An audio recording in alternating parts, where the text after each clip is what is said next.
Hello and welcome to another video by Rick Miracle Me. In my series, Freemasonry and Satanism. My last video was series 253. That's 253 authors. And many of those authors have more than one book. So that 253 probably encompasses 300 books that I've been reading and making book reviews on. And since I started, I changed a few things I was doing. For example, Henry Ford has numerous books here. The International Jew, The World's Foremost Problem, Aspects of Jewish Power, The World's Foremost Problem, and Jewish Influences in American Life, The International Jew, The World's Foremost Problem, Henry Ford Sr. And another one that I've been looking at, my next video on these books will be from this one. So I have these 4 books. And when I started making videos, I gave them a separate number. Book review 15, book review 16, book review 17 in my series. But later I thought about it and I said, well, they should all be under one series number. So you can see the numbers on the back here used to say 95, now it says 71. So I took all the ones that were 95 and merged it with 71, and other ones that were lower numbers, I merged it with 71. So they're all under one series, which left me a whole 95s. Freemasonry and Satanism series, book review 95. So I thought, well, which book am I going to fill that spot in with? And it's this book, something I read probably in 2011 or 12, before I was making videos. Seriously informative, interesting book. Freedom fighter, Major, I won't even try to say his name there, Alojzy Dziurski. A saga of fighting the Nazi and the communist oppression. Now think about that. Anyways, this major was a Polish major, and I think when he wrote the book, or when he was talking about a lot of his experiences during World War II in Poland, I think he was a lieutenant, and he got to be a captain, and I guess when he wrote this book, he was a major. So dedicated to all fighting for freedom and justice. A saga of fighting the Nazi and communist oppressions. Now, let me think about this for a minute. Germany was the Nazis, and Russia was the communists. And Poland sits smack dab in the middle between Russia and Germany. So Poland, the sacrificial lamb, or just in an unlucky spot, had the Nazis, Germany, moving eastward towards Russia. And then you had Russia moving towards Germany and had to trample over Poland. So Poland had it coming from both sides. And also, according to this material I've been reading, Poland had an internal problem. For 800 years, it had troubles with the Jewish people who had fled Europe after being exiled and banished from France and Spain and Britain and Italy, all over the European countries. So they made it to Poland and other territories. And in north, they went to Norway and the Netherlands and Scotland, where they found refuge. When they were banished from Britain, and Spain, 1500s, 1600s, and then in the 1700s, they started making their way back into all those countries, conveniently after the King of Britain was executed, and the King of France was executed, and revolutions were caused. So you think it has anything to do with it? Yes. And apparently, we're in a pickle today. We're in a situation today where these revolutions, what the Poles were experiencing from the communists from Russia and from the Nazis from Germany, we in America and probably countries all over the European area and the world are getting the Nazi type, communist types who apparently were always in league with one another. It's in this book by this Polish officer. Remember, Germany, Hitler regime, they were into the occult, Thule Society, Vril Society, and if you look at the symbols with the black sun, and then you look at the communist with Zionism and the Kabbalah sorcery religion, would you say that the Kabbalah sorcery is the occult? Would you say that the Thule and Vril Society is the occult? And I said the Nazis and the Soviets, the communists and the Zionists and the banksters were orchestrating World War I and World War II for a reason. For a reason. We've all been played for fools all over the planet. So when I was reading this book some 10 years ago, I just couldn't believe what this Polish officer was sharing. When I grew up, there was this thing called Polish jokes. So apparently it was something going on all over the world. Everybody was making fun of the Polish people and telling Polish jokes. Because, you know, they were the ones who were the big joke right in the middle between Soviet communist Russia and Germany, Austria. And then, of course, they were being played for fools, even with the British and other countries trying to curry favor with them to rise up against the Soviets or to rise up against the Nazis in Germany. So it kind of confuses your mind when you try to think about this. Who are we at war with? The Nazis or the communists? Or the Zionists? Or the banksters? Or all these secret societies? All the witchcraft, synagogue of Satan, Luciferianism? Well, I think the answer is yes to all of those questions. They are all one. Pagan means many, many gods.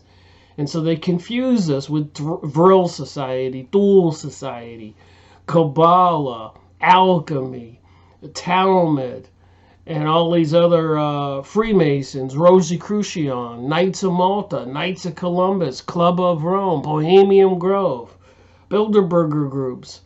I could go on and on and on. There's just tons of them. But the symbols seem to tell us what they are, and they are all one in the same. They are occult organizations based, it seems, for the simplest understanding, on fallen angels and other demons and beings from beyond the veil. We can't see them, but they can see us. You say, Rick, that's crazy. It's obvious. It's in the Bible. It's on the monuments. It's on the hieroglyphics in Egypt. It's in the stories of the Islamists, the Arabs. We call it ghosts or demons or whatever. They call it jinn. Remember Aladdin's lamp and the genie? That would be a jinn. So apparently what we have as poltergeists or ghost sightings here in the U.S. and Europe, the Arabs, the Islamists call it the jinn. And of course, apparently the Kabbalah, alchemy, Zohar, Talmud, and the prophecies from all the philosophers and prophets, apparently they're communicating with these beings from behind the veil. Now apparently, Earth is the battleground for some cosmic battle, if you want to call these other dimensions the cosmos. And a lot of people are confused about the whole thing. But apparently, we spiritual beings, me, you watching this video, your brother, your sister, your children, your parents, your friends, your neighbors, we're all spiritual beings. And apparently, to the large extent, a lot of us are ignorant to the truth about reality, and that was intentional. So I'm going to read from this book and fill in my slot 95. That I was shuffling some videos around and put them all into Series 71 from Henry Ford's books. Jewish Activities in the United States. Volume 2, The International Jew. And I got one heck of a chapter to read from that I've already pre-read. But everything has to kind of go in order. So I was reading the chapter out of this book after reading it in its entirety 10 years ago. And what a story I've got to tell. This book has to tell. From a Polish officer who was fighting the communists from Russia and the Nazis and Austria who were under aggressive attack by the Allies, Britain, NATO, and the Zionists controlling the United States and the Federal Reserve and the banking systems all over the world. They were bent on destroying Germany a second time. It's a crazy story, but apparently we, the people of the world, are up against these demonic beings and these people who worship the demonic beings. And they're playing games with us, having countries go to war with each other, like using the United States to destroy all those countries in the Middle East, which is an odd thing for people here in the USA to accept, because we all, most of us, if we're not Native American Indians, etc., we came from European area, and a lot of us came from the Asia territories, and a lot of people came from Africa. So we came from another continent. Why would we sit by and watch them murder our ancestors? We're all related to some of those people, whether it's Turkey or Germany or Greece or Africa or Asia. Remember, that sits right on top of Asia, the Middle East. It's called the Middle East. So there is something lacking in people's ability to rationalize and see what's going on. And crazier than that, they can't see what's going to happen soon, which with the preparations for this global world order are obvious. It doesn't take a lot to look into this and say, oh my, we're in trouble. But, you know, I wonder if somebody was in a house and the smoke alarm went off. You know, would you just lay in your bed and say, well, I don't see the flames yet. I'll catch another 10 minutes sleep. No. You'd jump up, put your pants on, grab the kids or whatever personal belongings and everything and make it out the door and call the fire department. The smoke alarm went off, you know? Etc. So the alarms are going off right now. There's millions of YouTube videos and websites and books, and like I said, I just completed series 253, and I'm not trying to go up in number. I'm actually going down in number, consolidating some books by the same authors. So I have a few clips that I put together and a story to tell by reading from this book. But I do want to start out by one of my recent videos that I published recently from one of Henry Ford's books published back in 1921. It says it on the bottom there, March 18th, 1921, Jewish Activities in the United States, the International Jew. So it was series 71 part 4 when I was consolidating them and republishing, because I noticed since 2016 when I had republished it then, the Henry Ford's books videos weren't getting any views. They disappear in obscurity. And I believe that's intentional. So I republish them every couple years so they can at least have a chance of surfacing and people knowing that they exist. If you subscribe to my channel, when I republish them, you get a notice, which is also weird. If I have 1,300 subscribers, why do only 48 or 46 or 51 or 37 or even 27 views on my videos? That's just odd to me. Do the other 1,200, 1,300 just don't want to watch my videos when they get an alert? Do they don't care?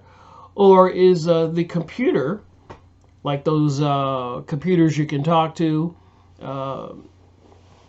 Google or Siri or Echo, they're intelligent. They have something called software programs, algorithms, we call them apps. And I suppose they could sense or detect what kind of information I was putting out and stop those video notices to my subscribers from taking place. Do you think? It seems like that I'm being censored. Shadow banned is the word they call it. So anyway, so series 71.4, they actually deleted the video on YouTube, and they sent me some notices, and I made a short clip about that, so I want to show that in this video.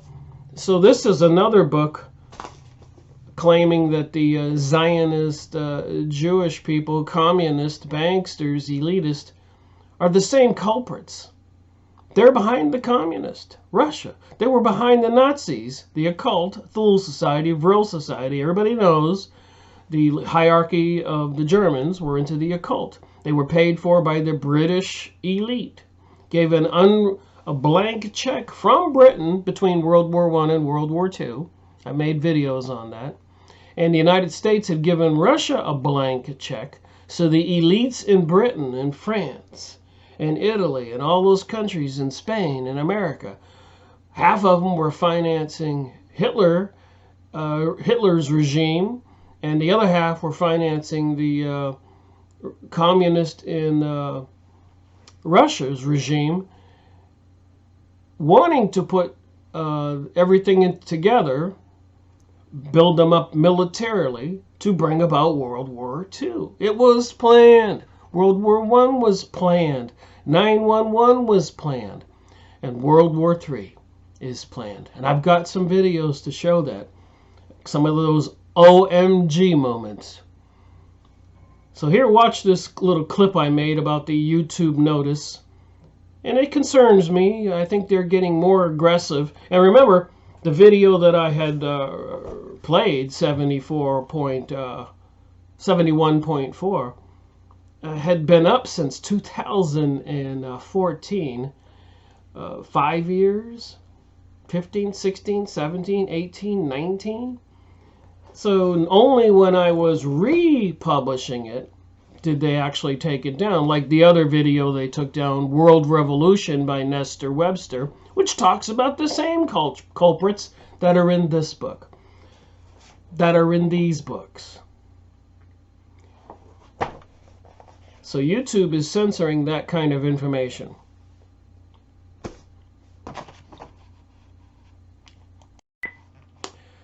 Well, I posted this video, Book Review 71 Part 4, The International Jew, Volume 4, The Dearborn Independent, owned by Henry Ford Sr., the automaker.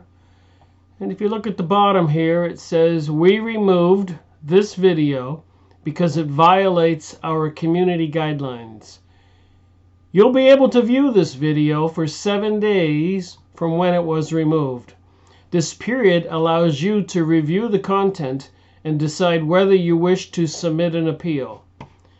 So I've had only certain videos either removed or warnings on them. This was on March 5th. And you can see here where my list of my videos that are pending, scheduled to be released. this one in red in the center of this screen, the same one, you can see where it says it was rejected. And here's another email, comment, or warning from YouTube. Your content was removed due to a violation of our community guidelines. Your video, Freemasonry and Satanism, Book Review 71, Part 4, The International Jew, Volume 4. So it says here, because it's the first time, this is just a warning. If it happens again, your channel will get a strike, and you won't be able to do things like upload, post, or live stream for a week. A second strike will prevent you from publishing content for 2 weeks. 3 strikes in any 90-day period will result in the permanent removal of your channel. We want to help you stay on YouTube, so please make sure you understand the YouTube's community guidelines and strike basis. Review your content with our policies in mind. If after reviewing your content you think we made a mistake, let us know. You can appeal this decision. Understand that this strike will expire after 90 days and that deleting the video will not remove the strike. So if I go look at the community guidelines, policies and safety,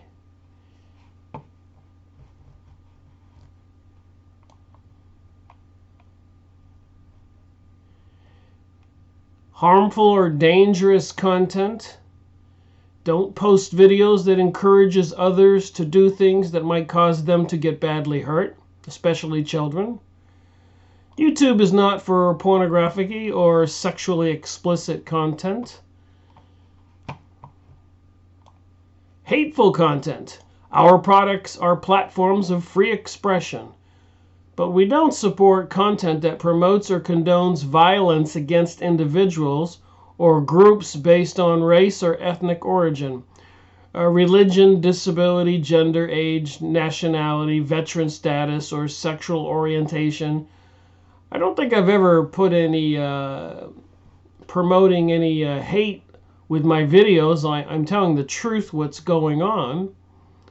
Violent or graphic content, harassment, cyberbullying, spam, misleading metadata, scams, copyright, threats, impersonation, child safety. So there you have it. Whenever I talk about the international Jewish people or Zionism and stuff like that, they either restrict my videos or they delete them. This is the second one they actually deleted. The first one was the international, no, that was World Revolution by Nestor Webster, which talked about the Jews being involved in the French Revolution with the Freemasons and the Illuminati. Published in 1921. Weirdly enough, Henry Ford's books, The International Jew, was also published in the 1920-21 period. And I've had these videos up online. What's it going to take for people to... I've had these videos published for since 2013, as you can see on this video. Why are they waiting until 2019 to remove this video when it's been up for 4 or 5 years? To start waking up. After the Federal Reserve was created in secret in 1913. So there you have it. They removed my video. And just wonder, when will they start removing all these types of information from the internet? I know that the Jewish religious leaders, the Sanhedrin, has contacted the United States government and trying to get them to pass legislation to make it illegal to talk about these things, classifying it as hate speech, when these people are saying and doing things that are detrimental to we the people all over the planet. Crazy? Rick Miracle reporting. Trying to get this thing to... As usual, I'll never be able to get as much as I would like to get in from this book. 2 hours and the things I have to say. There just isn't enough time. But I do want to read the inside the cover about the author and about the book. This is a unique, true, and unbiased account of wartime Nazi and communist occupants. Again, here's Poland.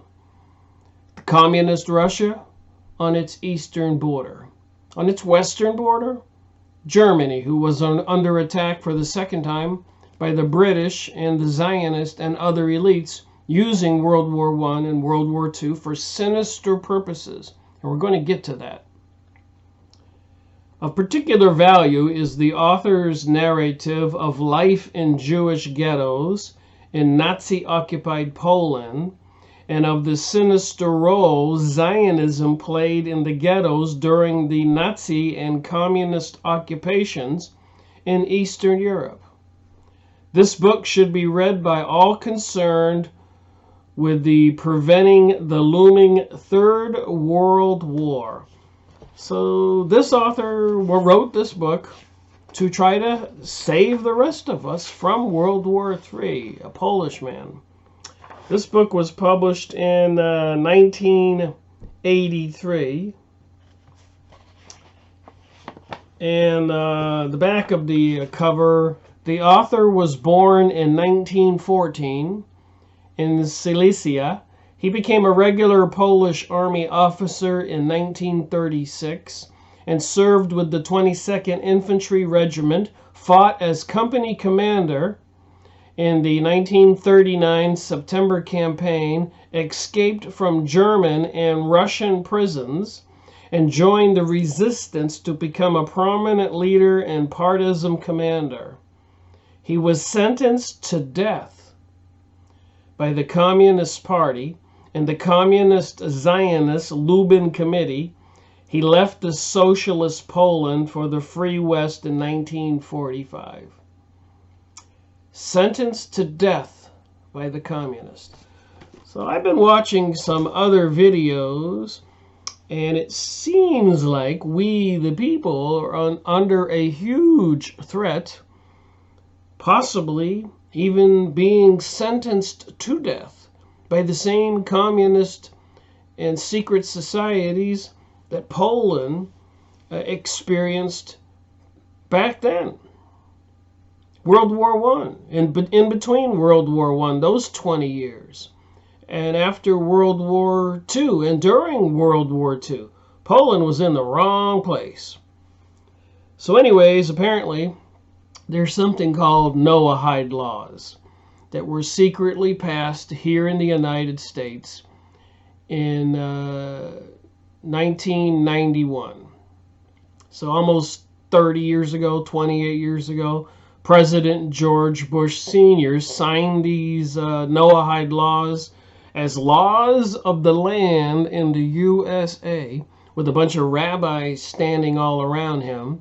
So the same people who brought us French Revolution and Nestor Webster's book, World Revolution, that was taken down by YouTube, same people that were involved in the French Revolution, which Nestor Webster wrote about in World Revolution that YouTube took down, are the same people who brought us World War I and the Great Depression between the two world wars, and World War II, and then the Cold War after World War II, and I guess before World War III, looming in our near future, if we're not already under attack.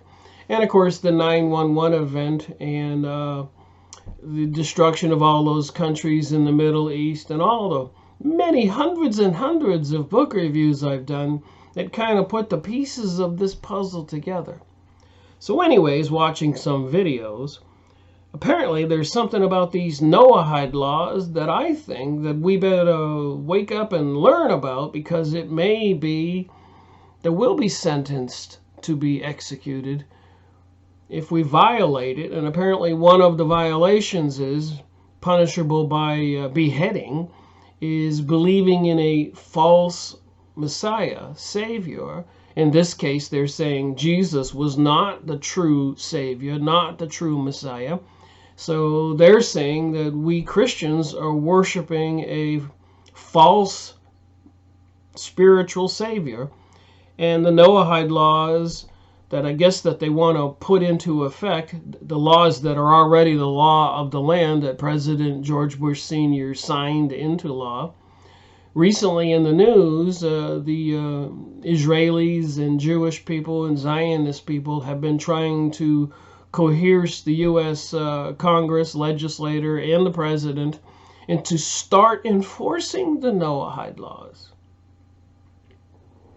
The same people that brought us all this destruction for the past couple hundred years with a goal in mind to take over the world. I know, people think that's crazy. But listen to this rabbi in this video. I got a couple clips on this stuff. And then when I read from the book about the Polish officer's description of some of the things that happened, you might become alarmed. I don't know what it's going to take to wake people up.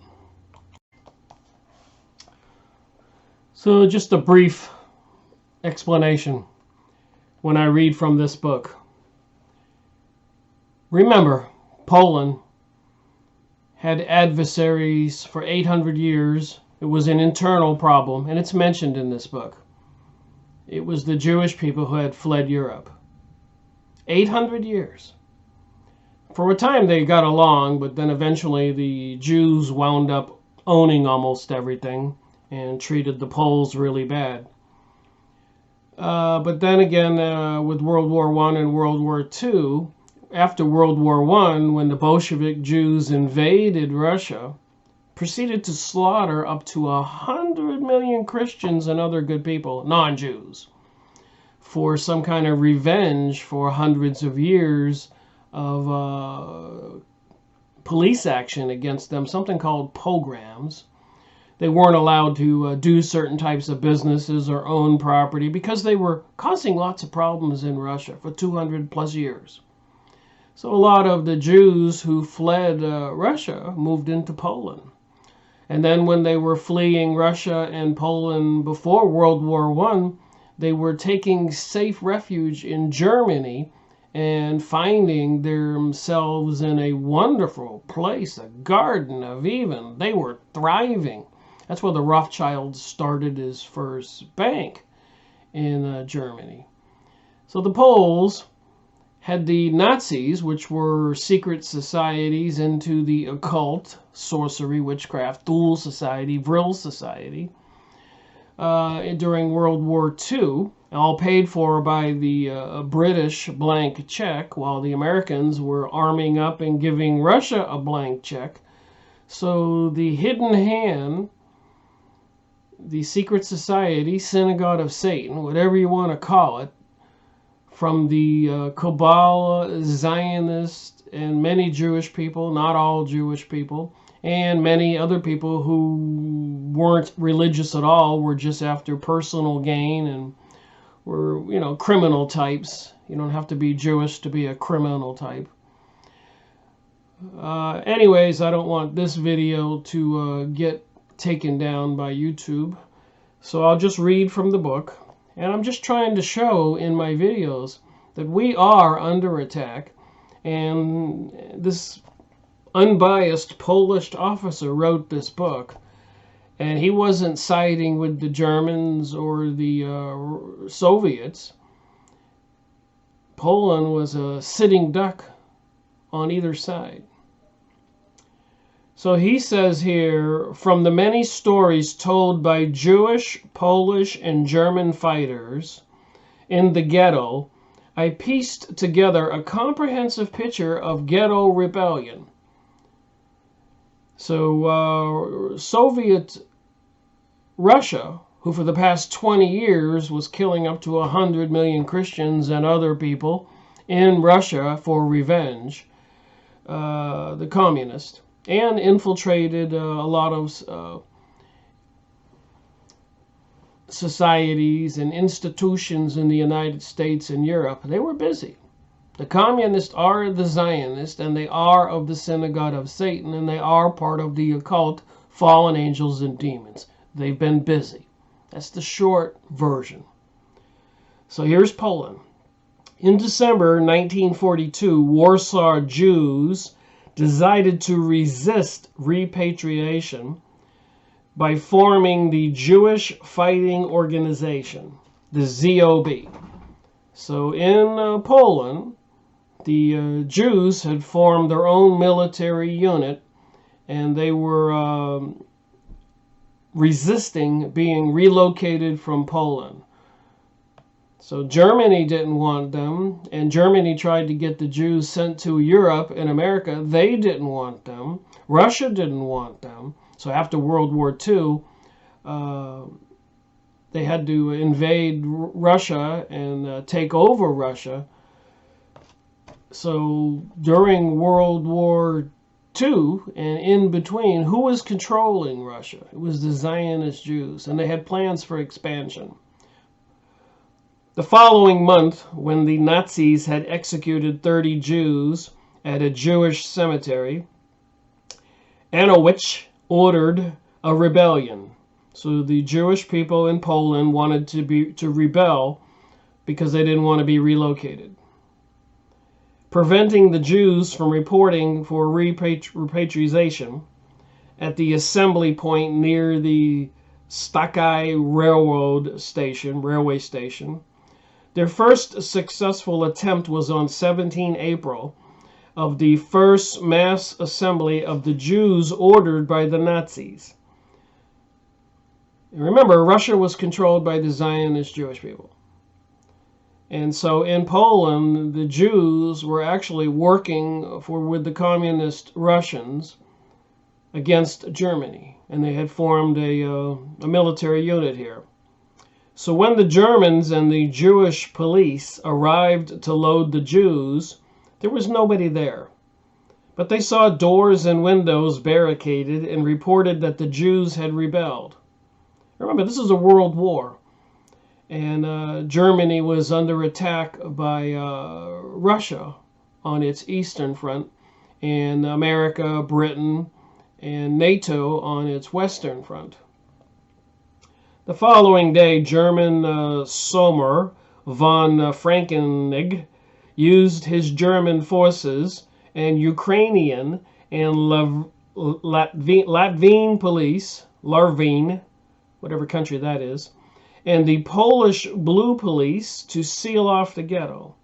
And he told the ghetto Jews to come out for repatriation because all water, gas, electricity, and food was cut off. Jews would die like rats unless they came out. So apparently they were rounding up Jews everywhere and relocating them because they were siding with communist Russia, and it was right on their eastern front. And they found all kinds of evidence of the military units. So the Jews were trying to, for the second time, destroy Germany.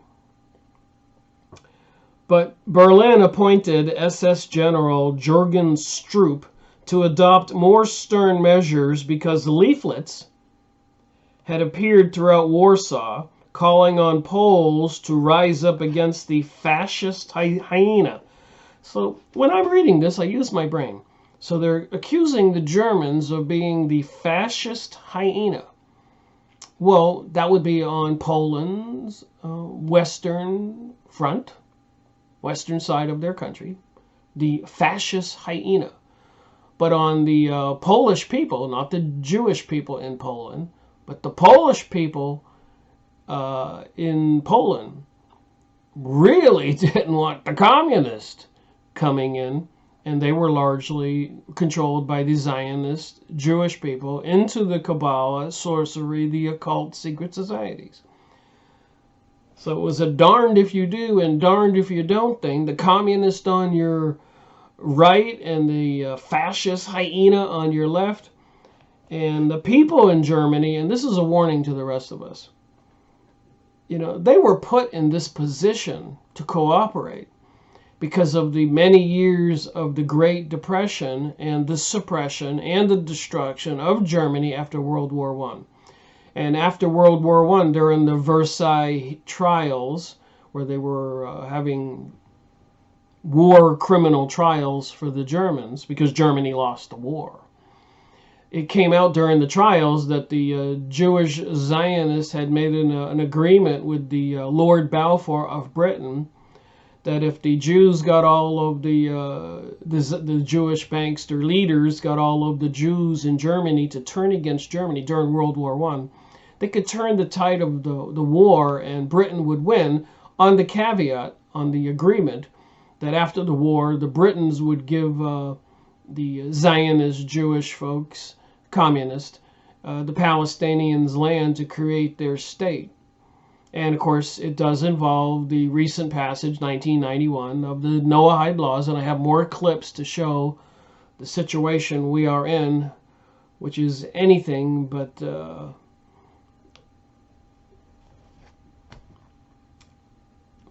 how should I say this? We're in clear and present danger.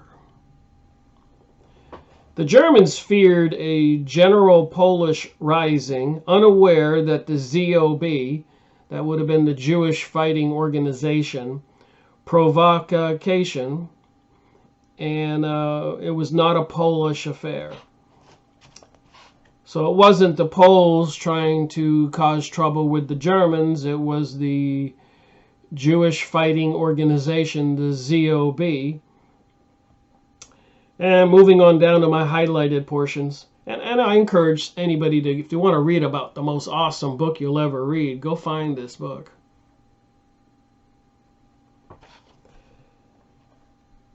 All right, so they were not at the train station where they were supposed to be deported. So they had barricaded themselves into buildings. And the Germans brought in a tank which pounded the building to rubble. Marching along the Zamenhof Street, the Germans met heavy fire from another Jewish stronghold on the corner building of the Zamenhofer Mille, which was similarly demolished by the tank cannon. With the two main defense nests destroyed, the Germans encountered only sporadic pistol and rifle fire from the Jews defending their homes and families. Most Jews came out for repatriation when challenged to do so, and were taken to the Stachai station for repatriation, to death camps, Treblinka, Auschwitz, Klemo, and Mardenkenek. So that's what this officer, when he wrote the book, that they were going to be taken to death camps. Fortunately, the Jews were unaware of their fate at the time. Those refusing to leave their homes were doomed to die under the rubble because the Germans bombarded the area or dynamited the houses. In desperation, Jewish leaders begged the Polish Home Army for help. The Warsaw AK Okrug commander Montor ordered selected attacks to breach the ghetto walls and rescue as many Jews as possible to slow down the German repression. The Czechoslovak Company under Captain Joseph Penzi hit the Nazi Buffensky positions. The Church Row Company under Captain Lewinsky attacked the Peruana and Okapawa positions with the support of the AK Company, Sanaza, under the Captain Z. Lewandowski. So a lot of these words are Polish. Bear with me. When withdrawing under heavy German fire, they blew up a German armored vehicle with 2 Nazi SS officers. The Stadnik unit under Lieutenant Z. Stalowski charged the SS stronghold at Plak Brankowy and Orla, while Captain Kettling attacked the Nazi command post at the Maranziskai Square. So the Germans were fighting the Jewish people in Poland. The latter attack was most furious, supported by Jewish and communist units. So it says it right there. It's the communists and the Jewish were working together. The heavy fighting caused jubilation within the ghetto. Jews took it for granted that this was the general rising of the Poles to free them. Polish national flags appeared all over the ghetto, alongside the blue and white Jewish flags, and in most houses, Jews sang the Polish national anthem. Ghetto Jews, remembering their leaders telling them that the whole Warsaw would rise the moment the ghetto began fighting the Germans. So the Jews in the ghetto were hoping that the Polish people would rise up and attack Germany. Of course, the Polish people were in a pickle. They didn't want the communists to invade Poland. And they had just endured 800 years of Jewish occupation, and they considered the Jewish people their most hated enemy. But many of them were defending the Jewish people during the war. Just goes to tell you the Polish people, even though they were under a lot, they certainly showed the human kindness that's just unbelievable during such situations. Unfortunately, the Polish AK attacks had no chance against the well-prepared German formations. Only in one case did they succeed to breach the wall and rescued about 40 Jews before German reinforcements arrived. Later, the AK officers' school charged the well-defended German SS post at the Zarkowski Street, but were also repulsed by heavy losses. This attack was the end of the effective ghetto fighting. During the drawn-out mopping up operations to get the Jews out of their homes, the Germans encountered individual fire from Jews defending their home and family. A brief but fierce fire came from the building at 18 Mala Street, which was the ZOB headquarters, the Jewish Fighting Organization, held by most Jewish leaders, including Moradek, Anowitz. Unfortunately, lack of arms and ammunition prevented effective defense, and when the Germans entered the building, most Jewish leaders, including the 23-year-old Moradek Anowitz, committed suicide. News spread that the Germans hauled out of this building enormous quantities of gold, jewelry, and foreign currency, donated by the Jewish population for purchase of arms. Jews I spoke to were upset about this because it was known that the ZOB, the Jewish Fighting Organization, refused to spend money on purchase of arms, claiming that the Polish resistance was obliged to supply arms and ammunition from their stock.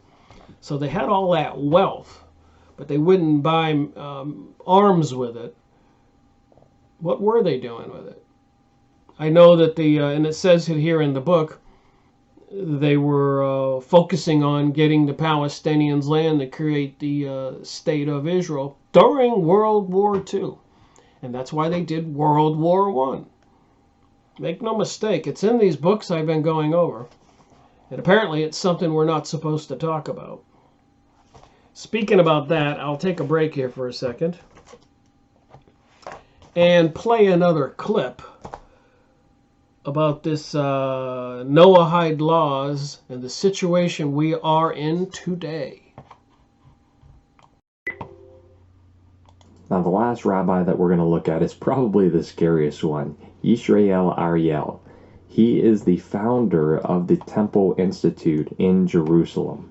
Listen to what he says about the Noahide laws and the coming killings or beheadings for those that do not follow.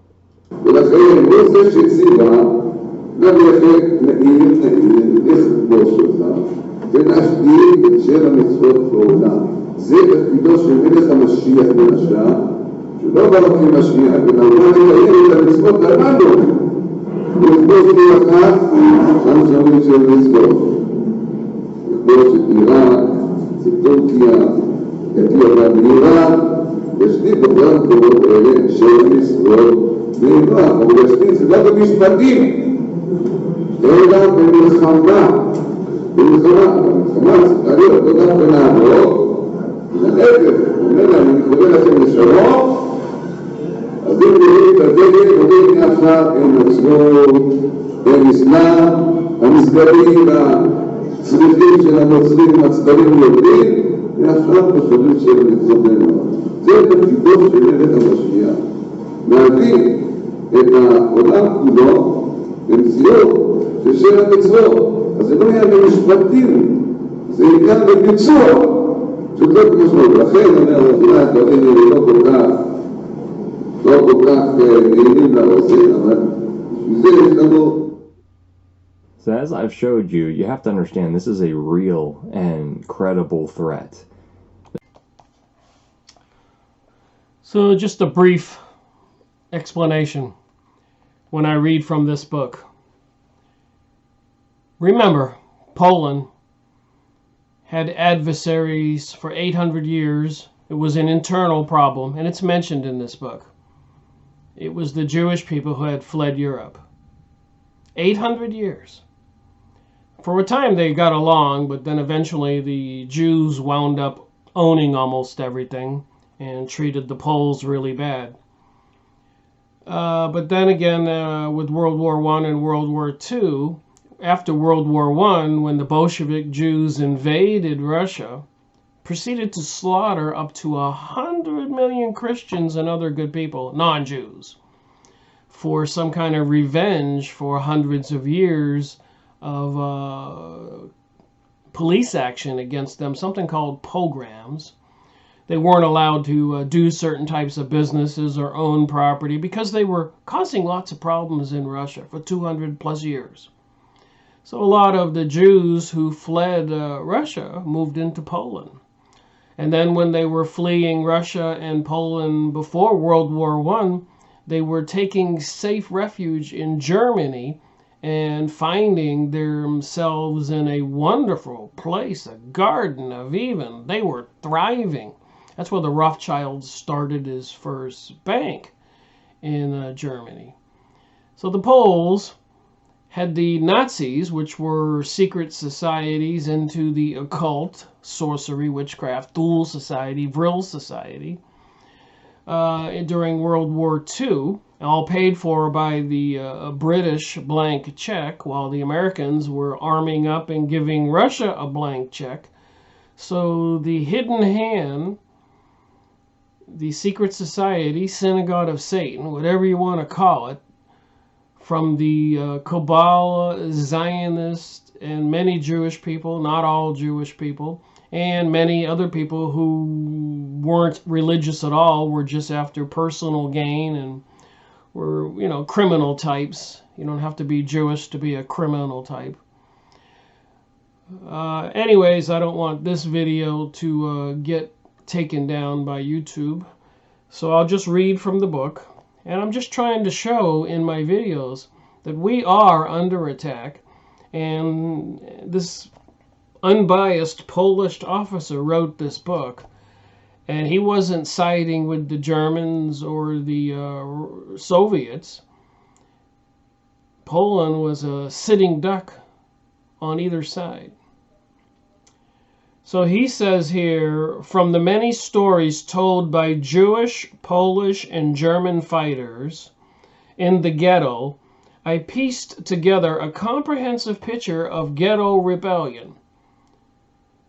So Soviet Russia, who for the past 20 years was killing up to 100 million Christians and other people in Russia for revenge, the communists, and infiltrated a lot of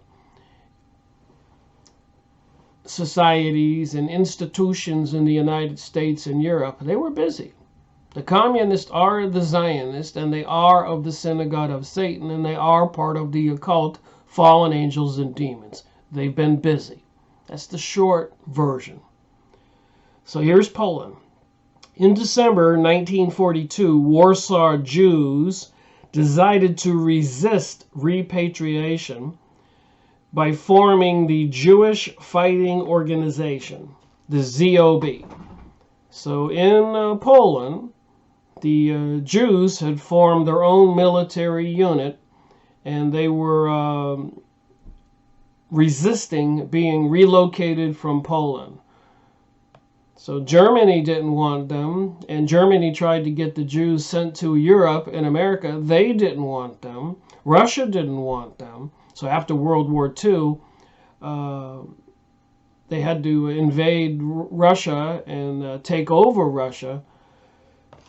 So during World War II and in between, who was controlling Russia? It was the Zionist Jews, and they had plans for expansion. The following month, when the Nazis had executed 30 Jews at a Jewish cemetery, Anowich ordered a rebellion. So the Jewish people in Poland wanted to rebel because they didn't want to be relocated. Preventing the Jews from reporting for repatriation at the assembly point near the Stockeye railway station. Their first successful attempt was on 17 April of the first mass assembly of the Jews ordered by the Nazis. And remember, Russia was controlled by the Zionist Jewish people. And so in Poland, the Jews were actually working with the communist Russians against Germany. And they had formed a military unit here. So when the Germans and the Jewish police arrived to load the Jews, there was nobody there. But they saw doors and windows barricaded and reported that the Jews had rebelled. Remember, this is a world war. And Germany was under attack by Russia on its eastern front, and America, Britain, and NATO on its western front. The following day, German Sommer von Frankenegg used his German forces and Ukrainian and Latvian police, Larvine, whatever country that is, and the Polish Blue Police to seal off the ghetto. And he told the ghetto Jews to come out for repatriation because all water, gas, electricity, and food was cut off. Jews would die like rats unless they came out. So apparently they were rounding up Jews everywhere and relocating them because they were siding with communist Russia, and it was right on their eastern front. And they found all kinds of evidence of the military units. So the Jews were trying to, for the second time, destroy Germany. But Berlin appointed SS General Jürgen Stroop to adopt more stern measures because leaflets had appeared throughout Warsaw calling on Poles to rise up against the fascist hyena. So when I'm reading this, I use my brain. So they're accusing the Germans of being the fascist hyena.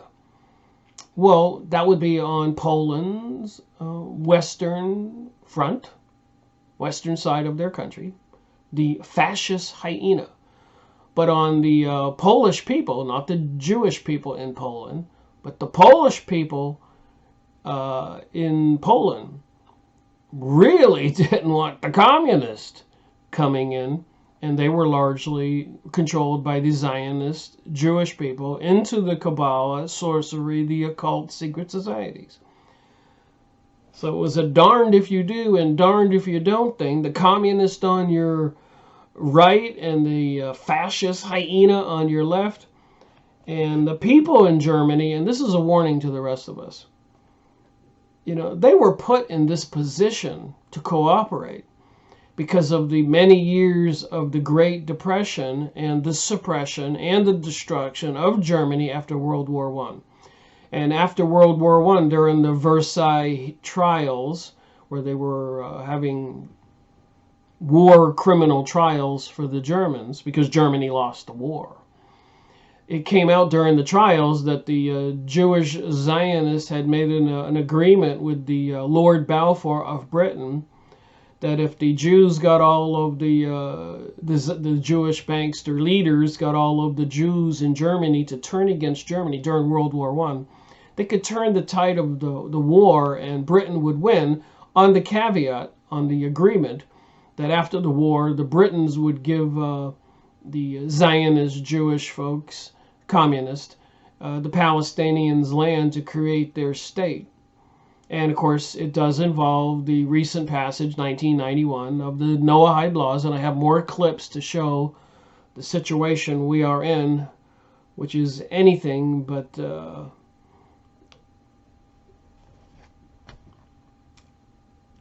how should I say this? We're in clear and present danger.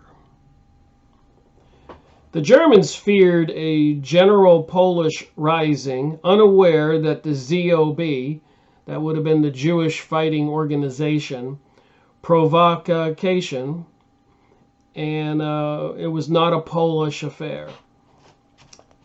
So it wasn't the Poles trying to cause trouble with the Germans, it was the Jewish Fighting Organization, the ZOB. And moving on down to my highlighted portions. And I encourage anybody to, if you want to read about the most awesome book you'll ever read, go find this book.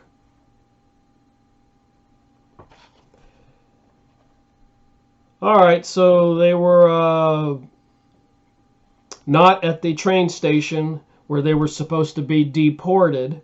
So they had barricaded themselves into buildings. And the Germans brought in a tank which pounded the building to rubble. Marching along the Zamenhof Street, the Germans met heavy fire from another Jewish stronghold on the corner building of the Zamenhofer Mille, which was similarly demolished by the tank cannon. With the two main defense nests destroyed, the Germans encountered only sporadic pistol and rifle fire from the Jews defending their homes and families. Most Jews came out for repatriation when challenged to do so, and were taken to the Stachai station for repatriation, to death camps, Treblinka, Auschwitz, Klemo, and Mardankanek. So that's what this officer, when he wrote the book, that they were going to be taken to death camps. Fortunately, the Jews were unaware of their fate at the time. Those refusing to leave their homes were doomed to die under the rubble because the Germans bombarded the area or dynamited the houses. In desperation, Jewish leaders begged the Polish Home Army for help. The Warsaw AK Okrug commander Montor ordered selected attacks to breach the ghetto walls and rescue as many Jews as possible to slow down the German repression. The Czechoslovak Company under Captain Joseph Penzi hit the Nazi Buffensky positions.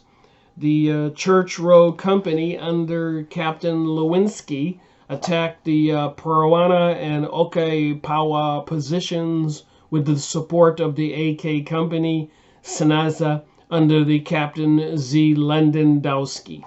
So a lot of these words are Polish. Bear with me. When withdrawing under heavy German fire, they blew up a German armored vehicle with 2 Nazi SS officers. The Stadnik unit under Lieutenant Z. Stalowski charged the SS stronghold at Plak Brankowy and Orla, while Captain Kettling attacked the Nazi command post at the Maranziskai Square. So the Germans were fighting the Jewish people in Poland. The latter attack was most furious, supported by Jewish and communist units. So it says it right there. It's the communists and the Jewish were working together.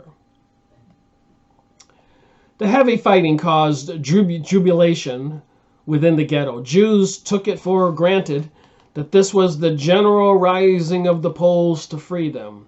Polish national flags appeared all over the ghetto, alongside the blue and white Jewish flags, and in most houses, Jews sang the Polish national anthem. Ghetto Jews, remembering their leaders telling them that the whole Warsaw would rise the moment the ghetto began fighting the Germans. So the Jews in the ghetto were hoping that the Polish people would rise up and attack Germany. Of course, the Polish people were in a pickle. They didn't want the communists to invade Poland. And they had just endured 800 years of Jewish occupation, and they considered the Jewish people their most hated enemy. But many of them were defending the Jewish people during the war. Just goes to tell you that the Polish people, even though they were under a lot, they certainly showed the human kindness that's just unbelievable during such situations. Unfortunately, the Polish AK attacks had no chance against the well-prepared German formations. Only in one case did they succeed to breach the wall and rescued about 40 Jews before German reinforcements arrived. Later, the AK officers' school charged the well-defended German SS post at the Zarkranski Street, but were also repulsed by heavy losses. This attack was the end of the effective ghetto fighting. During the drawn-out mopping up operations to get the Jews out of their homes, the Germans encountered individual fire from Jews defending their home and family. A brief but fierce fire came from the building at 18 Mala Street, which was the ZOB headquarters, the Jewish Fighting Organization, held by most Jewish leaders, including Moraldek, Anowitz. Unfortunately, lack of arms and ammunition prevented effective defense, and when the Germans entered the building, most Jewish leaders, including the 23-year-old Mordik Anowitz, committed suicide. News spread that the Germans hauled out of this building enormous quantities of gold, jewelry, and foreign currency, donated by the Jewish population for purchase of arms. Jews I spoke to were upset about this because it was known that the ZOB, the Jewish Fighting Organization, refused to spend money on purchase of arms, claiming that the Polish resistance was obliged to supply arms and ammunition from their stock. So they had all that wealth, but they wouldn't buy arms with it. What were they doing with it? I know that and it says it here in the book, they were focusing on getting the Palestinians land to create the state of Israel during World War II. And that's why they did World War I. Make no mistake, it's in these books I've been going over. And apparently it's something we're not supposed to talk about. Speaking about that, I'll take a break here for a second and play another clip about this Noahide laws and the situation we are in today. Or the Jews themselves. So here you can see the 7 categories of the laws, and at first glance you'll see that, hey, they actually sound pretty reasonable. Don't deny God, don't blaspheme God, don't murder, don't steal, things like that. A lot of them sounding like the 10 Commandments, but again, you have to remember who's going to be doing the interpretation of this. It's going to be the Sanhedrin, the Jews themselves. And, as we've seen in a lot of those prior videos, This is all going to be inspired by the Antichrist when their Messiah comes through. Not just the Jews, but remember, the Jews are expecting a Messiah. The Muslims are actually expecting their Messiah, the Mahdi. There's this tri-faith initiative trying to merge Muslims and Judaism and Christianity all together, saying that we have a father in Abraham. That's probably going to be part of this deceit. But again, since this is going to be Antichrist inspired, you have to understand, looking at the first commandment, don't deny God, you'll see in future clips within this video, there are very prominent rabbis of the Temple Institute that are saying that if you do not believe in the God of Judaism, then you will be sentenced to death. Basically, if you support Christianity, if you support Islam, if you support Hinduism, Buddhism, you'll be put to death. You have to observe their God, which will be their Messiah, the Antichrist. I had said that the framework for these Noahide laws has been being built for the past several decades. You can see here from IsraeliNationalNews.com. There are also Noahide groups and communities all throughout the world. Significantly, in 1991, President George H.W. Bush signed into law a historic resolution of both houses of Congress recognizing the 7 Noahide laws as the bedrock of society from the dawn of civilization. In 2013, the UN also had a historic documentation supporting the 7 Noahide laws. Again, this is from UN.org. You can see towards the bottom here, Rabbi Yaakov Cohen, head of the Institute of the Noahide Code, which sponsored this conference, said, "On this day, people from all over the world gathered on behalf of the laws of Noah. Their observance is required, so that the vision of the United Nations to have a settled and civilized world filled with the economic justice and righteousness will prevail." Just a couple years earlier, in 2007, you have this document from the Vatican, Commission for Religious Relations with the Jews, the delegation of the Holy See's Commission for Religious Relations with the Jews. They state that Jewish tradition emphasizes the Noahide covenant as containing the universal moral code which is incumbent on all humanity. This idea is reflected in Christian scripture in the book of Acts. Now, you know that I've covered the Vatican a lot, and it is my firm belief that the elite in the Vatican and the Pope are somewhat like the John the Baptist of the Antichrist, and they are one and the same with the elite Zionists. And there's in fact a lot of evidence that the Vatican has wanted to control Jerusalem for quite some time. So all these things play together. Now, moving forward a little bit in time, we have our own President Trump being called on by the Sanhedrin to uphold the 7 Noahide laws.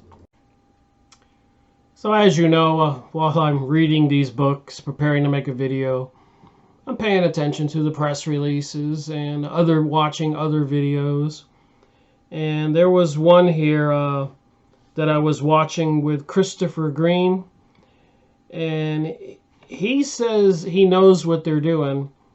And what I want to say is, it's not only this passage of Noahide laws and controlling our countries and bringing us wars and trying to bring about a global world order. We're physically under attack with the electromagnetic energies, beast computers, artificial intelligence, dumping stuff in the sky. I'm just trying to point out, we are under attack. And they have prepared these Noahide laws and other things.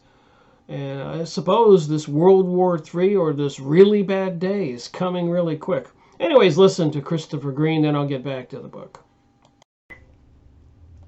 So I'm just explaining to you what I see with my own eyes. See, when I look up in the sky, in this big, beautiful blue sky, what once was blue and where I could see the sun directly, and now all I see is chemtrails being sprayed, chemicals like barium, etc., being sprayed all around me. And then I see this milky hue film in the sky. And I hear people say, well, that's a conspiracy, but then I read reports from Harvard that say it's not. And then I read corroborating reports from the scientific community that it's not. No, actually what they're doing is blocking out the sun. But now I hear them saying it's a conspiracy theory that they're poisoning us. You see, I actually understand what's causing the mass die-off. It's 5G radiation. It's Wi-Fi radiation. It's all these satellites and balloons that they allegedly have in space. It's these new technologies, and it's these chemicals that they're spraying in our atmosphere. So apparently, World War I, World War II, 9/11, revolutions were under physical attack and spiritual attack. Crazy. Back to the book. Most informants were critical of the poor preparation. ZOB, the Jewish fighting organization, had concentrated on propaganda instead of military preparation. I was surprised to learn that only 111 Jewish fighters were armed, mainly with pistols, and possessed only a few rounds of ammunition. I made detailed notes of the many deeds, both heroic and the not so heroic, most of them wasted, uncoordinated effort because of the poor organization. However, having witnessed the many years of Jewish submission to Nazi rule, I was pleased to hear they fought as they did, no matter how brave or not, well prepared or not. They had the courage to stand up for themselves, and this I admired, according to this Polish officer. Perhaps my small effort in training the Warsaw Group may have also played a role. Poles and Jews alike were deeply upset by the Moscow radio broadcast telling the world how the brave Jews rose up in the Warsaw Ghetto against the Germany divisions with panzers and Luftwaffe, and how fascist Poles helped the Nazis slaughter unarmed Jews. So Moscow is putting propaganda into the newspaper, claiming that the Poles had joined the fascists and were helping to slaughter the Jews, when this officer says that was not the case. And how the fascist Poles watched Jews jumped from burning houses. The speaker was, of course, the Polish-hating Zionist, Aya Erzenberg. Jews being looked after by Poles, risking their lives for the Jews, were particularly furious about the lies. So a lot of Jews in Poland could see the propaganda lies, and they were particularly furious about it. So in the end of the day, it's all politics. And again, I say that the Russia Zionist, which was Jewish, and also into the Kabbalah, secret societies in the occult, and Germany into the Thule Society, Vril Society, the occult, and the people controlling America and Europe, the banksters, were all part of these secret societies and the occult. So they were playing we the people, whether in Poland or the people, the 100 million that were killed in Russia after World War I, when they had an espionage event. They tried to say it's a revolution. They went in there and abducted the Tsar and slaughtered his family and proceeded to do something called a purge. And they say up to 100 million Christians and other Russian citizens were murdered, mostly by starvation. But they don't want you to know that. So it seems like whether it was in the United States, who had the secret societies controlling the presidency, controlling the Federal Reserve, controlling the money, hence our politicians, and using propaganda to deceive the people in the USA. They probably were doing that in Britain and in Germany and in Italy and in France and in Spain and in countries all over the world. Lots of lies. So Russia was saying that the Poles were helping the Germans slaughter the Jews when that wasn't the case. Jewish leaders blamed the Jewish anti-fascist bloc in Warsaw and its leader Adolf Berman for sending these scurrilous reports. To me, this accusation sounded incredible. I knew that Adolf Berlin lived not in the ghetto, but in the area in Warsaw. He would not dare to send such reports, or would he? This officer is questioning. I wondered, remembering what I was told of Zionist hatred to all and everything non-Jewish. So this officer wrote this in this book, so I need to read it again and show another clip. This officer says he was wondering whether these Zionist leaders of the Jewish people, even in Poland, who didn't live in the ghetto, would use that event to try to create hatred all over the world. He wondered that. And he makes a note in this book, remembering what I was told of Zionist hatred to all and everything non-Jewish. So this officer back there during World War II is acknowledging the Zionist hatred to all and everything non-Jewish. Now, I have to ask a fair question. 2019. Do you think the Zionists have changed their minds? Watch this clip. I just want to share a short clip from Stephen and Jana. They are from Israeli News Live. They are both of Jewish descent and they're very thorough researchers.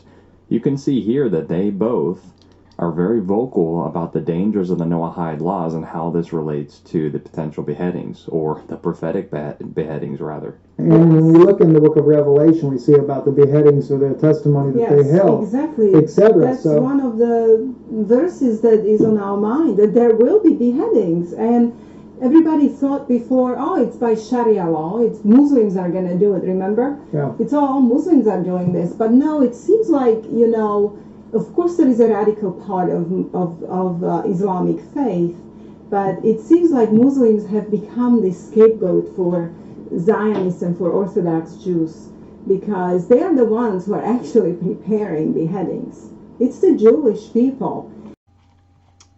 It does make, me think. I do not believe in anti-Semitism. I don't have the capacity to hate people. Never occurred to me. I grew up Christian. He went to private Catholic school. I was learned to pray for the people who do bad things to me. And I never mustered up the hatred or carried it around. I always prayed for people who did bad things to me. And I prayed to God that they would wake up and see the error of their ways. And I wished them well sincerely. So I don't have the capacity for a seething hatred. And I don't think a lot of people do. I think we just want to get along and live. But I think these people who are trying to bring about a global world order, who are using electronics, technologies, chemicals in the sky, biological toxins in the food, in the water, I think they do have a seething hatred for the rest of us. Watch this clip.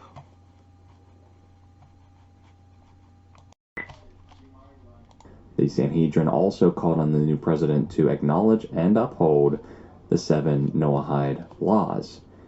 This here is from gotquestions.com, a familiar Christian site that many people use for research. And it says something very important, which I'm going to show you proof of towards the latter of this film. It says the Talmud, again, the oral written traditions of the rabbis, calls for the capital punishment for Gentiles who violate the Noahide laws. And this has led some to debate as to whether or not Christians who worship Jesus Christ are guilty of violating the first Noahide law and therefore deserving of the death penalty. And I agree, it's hard to fathom what's going on. People want to probably be in denial. They think everything's going to be okay tomorrow. Look what these people say. Look what they do. Look what they've done. What are they going to do next? If history repeats itself, we're in for some bad times. All right, back to the book. In the dungeon-like basement of the Catholic Church, I spoke to 4 Jewish leaders hiding there, one of whom was a rabbi. All 4 condemned the Moscow lies, but doubted whether Adolf Berman was behind it. Although a known materialist, using the resistance for his own, personal gains. He was too shrewd to do such a thing, they said. But they agreed that the ZOB, the Jewish fighting organization, was a communist affair. So, the Jews rebelling in Poland were working with Russia against Germany. So it was war. So these were just like if there were Russian Soviet communists in Poland with their machine guns fighting at the Germans. The Jews fighting organization was a communist affair. And it was most likely Moscow had ordered the resistance in the ghetto to divert attention from the Katyn murder. Intrigued by this news, I tried to obtain more details, but as always, Jews would not share their secrets with non-Jews. They merely drew my attention to the dates. The Berlin radio reported the discovery on 13 April, and Moscow replied officially on the 19th, and the same day the Jews began shooting in the Warsaw Ghetto. So this uprising in the Warsaw Ghetto was a planned distraction. We certainly get a lot of those these days. One of the Jewish elders made an astonishing remark. He said that Moscow would be disappointed that the ZOB had failed to provoke a Poland-wide rebellion. Divide and conquer. They're doing that here in the USA, and I'm sure all over the world, getting these Democrats riled up with the Republicans, and the Republicans riled up with the Democrats, and getting the gays and the straights and the blacks and the whites and the men and the women. They're really causing all of us to be distracted while they're slowly installing all these surveillance systems and weaponized systems and so much more. Apparently, I was watching another video today, but apparently, and this was on, I think it was Jordan Maxwell and Jeff Rentz or somebody, but apparently, it was a retired intelligence officer talking about microwave transmissions, and that they have the technologies to make us hear things like it's some spirit speaking to us. In other words, we think we're hearing God talk to us. And they said they used those technologies in Iraq, and they used these microwave transmissions, and they programmed these people to hear in their heads to drop their arms and surrender. And they probably thought it was God talking to them or something. And they did that. So it was quite an interesting conversation. If they have these microwave transmitters, and please go look into that, that can make people hear things. And apparently there was also something called Project Bluebeam, and they have the holographic technology so that we can see things. Project Bluebeam, apparently they were planning on putting deities in the sky, Muhammad, Buddha, Jesus, and then hearing voices in our head like the God was speaking to us. So another reason why the 5G seems to be part of some sinister system being put in place. So Moscow was trying to get a Poland-wide rebellion, causing the uprising in the ghetto. And was this his own opinion, or did he know more than he was prepared to tell, I wondered.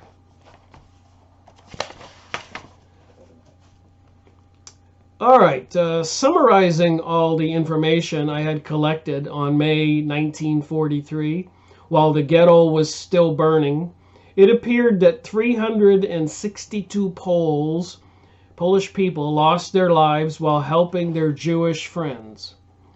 56,000 Jews were rounded up for repatriation. About 5,000 Jews lost their lives, and about 9,000 were saved by the Polish people and succeeded to escape, as a rule, through the sewers and over the fence. It was estimated that at least 8,000 Jews were hiding in the area in Warsaw, in addition to the many thousands helped to reach the forest and peasant homes. Out of the 9 Polish homes I visited, at the time I found Jews in 7. They looked wretched and frightened, not knowing which way to turn. Some agreed to go to the Jewish settlements in Kapskany woods. Others were too frightened to step out onto the street. Only those who experienced the Nazi occupation in Poland were able to understand how these Jews felt. For instance, when I was ready to leave Warsaw for the sabotage commander's course in the nearby Kapskany woods, a Polish railroad man who sheltered a Jewish family of 4 begged me to take the Jews with me. He and his wife were ill with worry that the Germans might find the Jews and shoot them all. When told to come, the Jews began wailing and begged to be left with their Polish friends. They feared the world outside. The old Jew said he would kill himself rather than go out into the street. The wife of the railway man asked the Jews to be left with them. She was prepared to risk her life, and the Jews were allowed to stay. Hundreds of Polish and Jewish families were executed in Warsaw for hiding Jews. At the sabotage course, we learned to handle new American and British explosives, arms and sophisticated time fuses, and detonators. Piot rocket launchers were expected to be received by air soon. Not far from our camp was a small Jewish camp with 2 separate groups. One of the 5 Bun fighters wanted to be rid of the remaining 9 young Jews, calling them Saberniki. So I think the Bun fighters were a military unit of Polish people. So they didn't like having the Jewish people amongst them. He accused them of being petty thieves and stealing from abandoned homes. It was pathetic to us soldiers to listen to their stories of heroism, but how one of them had run to a tank and thrown a hand grenade inside, killing the crew. Other youngsters told similar amusing stories. The sergeant, a real fighter, and wounded at that, scorned the exaggerations and said they were thieves and fighters, which was proven. Interesting just to read the story by this officer during World War II in Poland with the Jews. There are some tidbits of information here that we need to pay attention to. Our camp had a powerful radio receiver. He listened regularly to the London BBC in Polish. One day he heard the sad news that Samuel Ziegenbaum had taken poison in London on 12 May in protest against the Zionist and world Jewry lack of effective help to Polish Orthodox Jews. So a Polish leader in London committed suicide because the Zionist and other world Jewish people, wealthy people, weren't helping the Jews in Poland. Ziegenbaum had been sent abroad to muster help for the Polish Jews, only to be disregarded in England and the United States. So the United States and England weren't helping all these poor Jews. But it was the Zionists that got the United States and Britain into World War II, and it was the Zionist banksters through Britain who financed Germany. It was the Zionist banksters through the U.S. who were financing communist Russia, who was in the process of killing 100 million Christians and other good people after World War I. Oh boy, these Zionists, these secret societies, these people planning for a global world order. Wait till you hear what's next in this book. And Zionist, represented by Chaim Weizmann, had told Ziegenbaum that thanks to the sacrifice of Polish Jews, world Jewry would secure a Jewish homeland in Palestine. Now you know what it's all about. World War I, World War II. Balfour Agreement. President Donald Trump announcing Jerusalem as the capital of Israel, moving the embassy from Tel Aviv to Jerusalem. And then they had a altar ritual, consecration, whatever you do, some kind of ritual for a altar that's going to be in the new King Solomon's temple. And then you have the Sanhedrin, the same group that had Jesus Christ crucified, trying to get the U.S. government to pass laws and talking about this and the Zionists and these people in pursuit of a global world order and planning on beheading us if you want to continue to believe in Jesus. They want us to be called criminals, accused of hate crimes for trying to warn everybody about what's going on. And this is what this one Jewish guy, Chaim Weizmann, said, a high-level Jewish leader, that thanks to the sacrifice of Polish Jews, world Jewry would secure a Jewish homeland in Palestine. So they weren't going to get what they wanted unless it got really, really bad. It didn't get bad enough in World War I, and Britain reneged on the Balfour Agreement, so they had to have World War II. And in between World War I and World War II, they had a worldwide huge depression. Horrible, all over the world. Everybody in America kind of remembers or thinks they know about the Great Depression in the USA. They didn't know that these bankster types were causing this depression all over the world.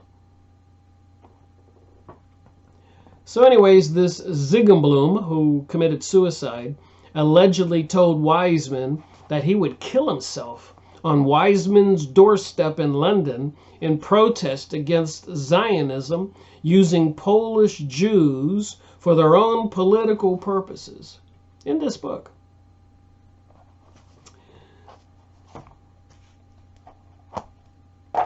Wow.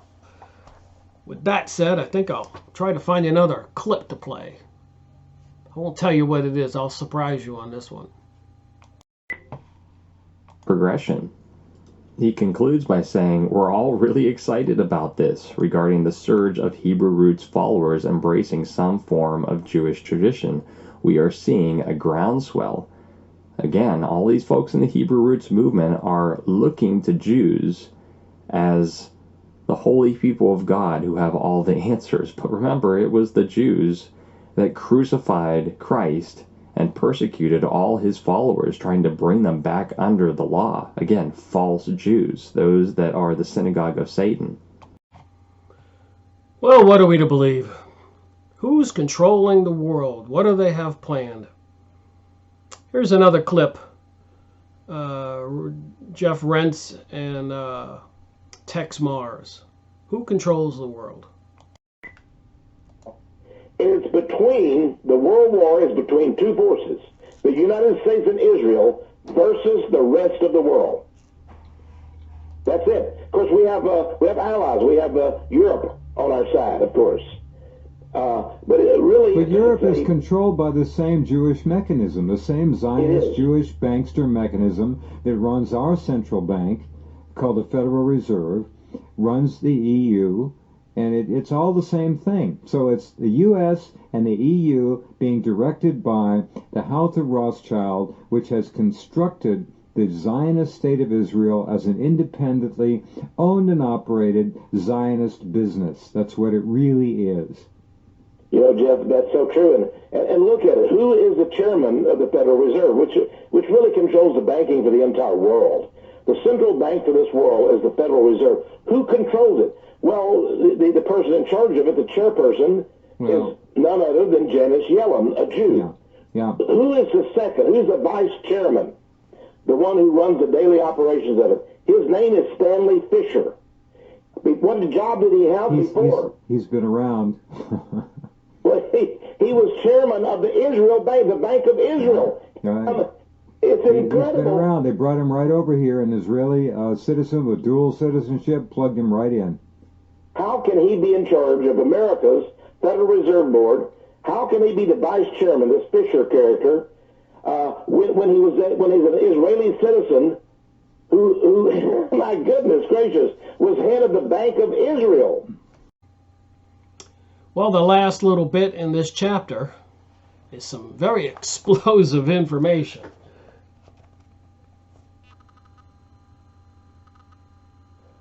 I made a little note there. Oh my, a deathbed testimony. Was he telling a truth we all should know and admit? I think so. Is it anti-Semitic to know the truth? So to know these things, should we just ignore what they're doing? It looks like a lot of people are. And it looks like they do want to pass legislation creating a hate crime from talking about this. But the last paragraph, this guy who committed suicide, he tells all. A deathbed testimony. That's supposed to be the best testimony a person can give on your deathbed, when you want to get it off your chest and you want to tell the truth. So what did he say? Ziegelbaum's self-sacrifice brought to my mind a similar protest when Adam Charaziko, a Warsaw Ghetto Judenrat chairman, I thought that was an interesting word, Judenrat chairman, had committed suicide the previous year, also in protest against Zionist lack of interest in the plight of the Polish Jews. Wow, these Jewish people were committing suicide because of what the Zionists were doing to the other Jews. Who doesn't know this? When you can't be really anti-Semitic, number one, I think people all over the Arab world are Semites. You'd have to just hate Arabs. And number two, a lot of Jews are trying to get the truth out. Benjamin Friedman's famous speech on the internet, please go listen to it. And many other books I've gone over by rabbis and other authors. Henry Macow in Canada, Jewish PhD, who wrote the book Illuminati, the cult that hijacked the world. It tells it all, everything I've been saying. So anyways, this Polish officer continues to say, in later years in London, I heard about a letter written by Samuel Ziegelbaum to all Jews just before his death.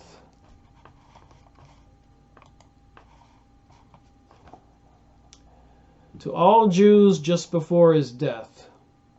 In the letter, he condemned Jewish selfishness, Jewish hatred of all non-Jews, and repudiated the Jewish claim of being a race chosen by God, saying God Almighty could not be that short-sighted or evil. He explained the reasons for his self-sacrifice as a protest, hoping to rouse the conscience of the Jewish leaders. The letter was never published. I guess not. But that it existed, I had no doubt, because the Polish captain who told me the story had seen the letter in the possession of a Polish journalist. So just before this Jewish leader killed himself, he wrote a letter, hoping to stir up the Jewish consciousness. In the letter, he condemned Jewish selfishness, Jewish hatred of all non-Jews. So there is no real anti-Semitic sentiments out there by we the people in North Carolina or California or Florida or all over the world. People, we're not evil. But there seems to be some people, according to this Jewish guy who killed himself and wrote a letter, that these people hate us. And isn't that how it is? They just turn everything around. And again, not all Jews. You got a couple Jewish leaders here killing themselves in suicide in protest. You see, they're sacrificing all the Jews in the ghetto in Poland. And they've done that all over the world. I've gone over it over many book reviews. They made deals with the Iraq leader and other leaders, and even in Germany.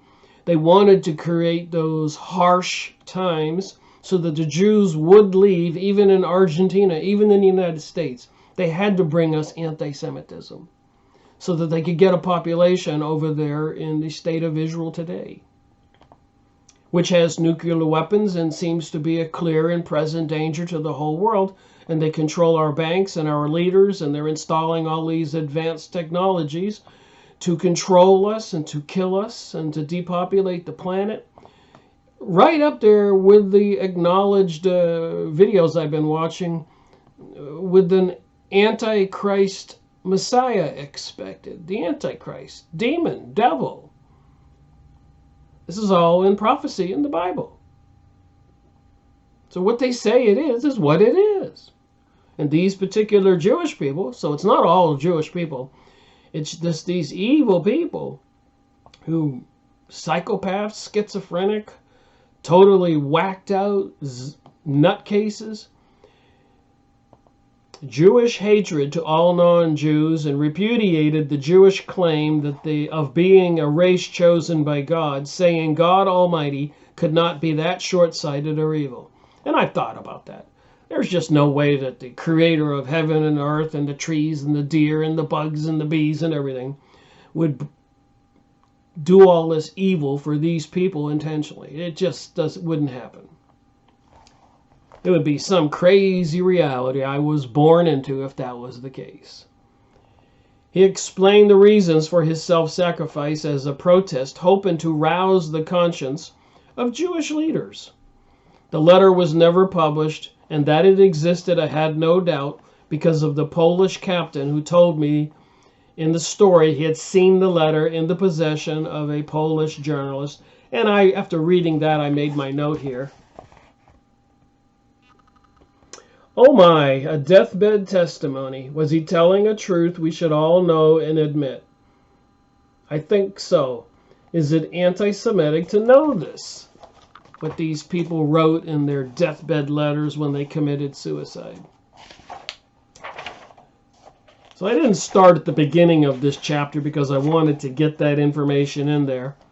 But I think I'll look at the time and show another clip right now, and then either read some more or make a closing statement on this video. If you think these Noahide laws are just some blown-out internet conspiracy, I want to show you some ground-level documentation that David from Round Saturn's Eye had collected when he was visiting David's tomb. Check out this letter. It says, "We are Orthodox Torah-observant Jews. We want to share with humanity the divine light that was imparted on us. The Jewish vision of redemption is universal, and every non-Jew has the right to be illuminated." Nice word there. All you have to do is connect yourself to the eternal declaration of the Jewish people through Moses from Sinai. And what exactly does it mean? Observe the 7 Noahide commandments and believe in the God of the Old Testament, not the New Testament. Later on in this note, it actually outright talks about Jesus as a type of anti-Messiah. So as I've mentioned and as you've seen, these Noahide documents have spanned about 3 decades, but it really is in fact spreading at a rapid pace just within the last couple months and years. I didn't start from the beginning of this chapter because I wanted to get that other material in. So I went back and looked at my notes here. And the name of the chapter is The Zionist Communist Trojan Horse in Nazi-occupied Poland. Think about that title there of chapter 9. The Zionist Communist Trojan Horse in Nazi-occupied Poland. A Trojan horse. The Nazis were into the occult. The Zionists are into the occult, the Kabbalah. So they're all occultists. They're all witches. And not all Jewish people. And you don't have to be a Jewish person to join these witchcraft organizations. You just have to turn traitor to humanity, so it seems. Synagogue of Satan, as it says in Revelation 2.9 and 3.9. And many other places in the Bible. Jesus overturning the money changers' tables, saying to them, "Ye are of your father, the serpent, Satan." So I was reading this here,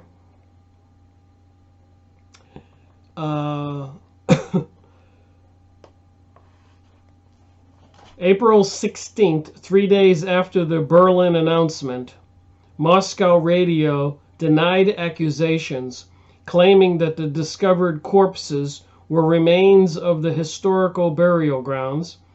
So a bunch of people were slaughtered on the Russian side of Poland. They were trying to blame it on the Germans.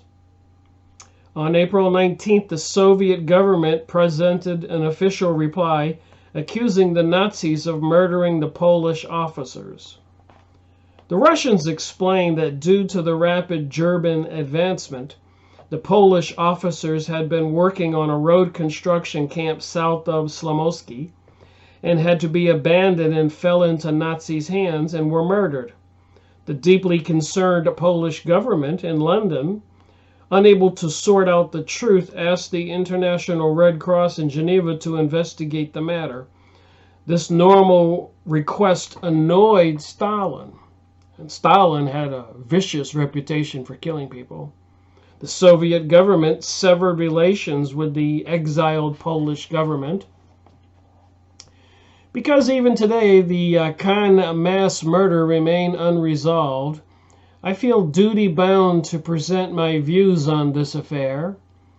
The conclusion I arrived at, namely, that it could only be the Soviet NKVD and Stalin who murdered the Polish officers. I support the conclusion on the following points. So World War II, who was the real enemy?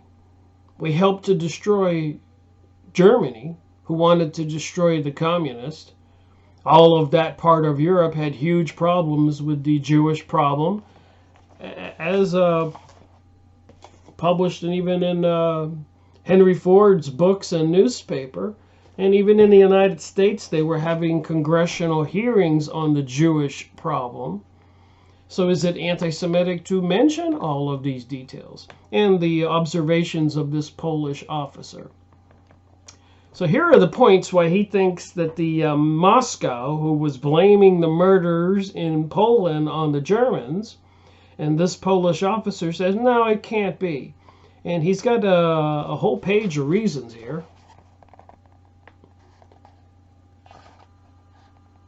9 reasons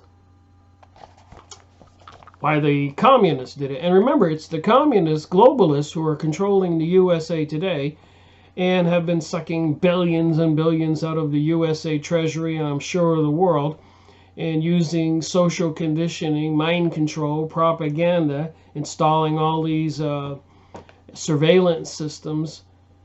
So the people that the Germans were fighting, apparently, are the same ones that are about to take us over. But here are the reasons this officer doesn't believe that Germany killed him.